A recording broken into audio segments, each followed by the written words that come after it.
Shahrukh Khan film king की shooting के दौरान जख्मी हो गए, इलाज के लिए अमेरिका मुंतकिल।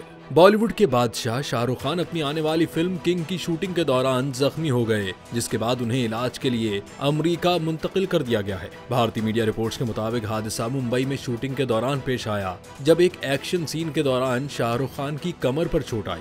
अगरचे चोट की नौयत संगीन नहीं बताई गई, ताहम डॉक्टरों ने शाहरुख खान को मुकम्मल सेहतियाबी के लिए कम से कम 1 माह आराम करने का मशवरा दिया है। जराये के मुताबिक शूटिंग के दौरान होने वाला यह हादसा उस वक्त पेश आया जब फिल्म का एक हाई ऑक्टेन एक्शन सीन फिल्माया जा रहा था, जिसमें शाहरुख खान ने खुद स्टंट करने का फैसला किया था। अदाकार के करीबी जराये का कहना है कि शाहरुख खान पहले भी मुतअद्दिद बार शूटिंग के दौरान जख्मी हो चुके हैं, लेकिन उन्होंने हमेशा जल्द सेहतियाबी के बाद काम पर वापसी की है।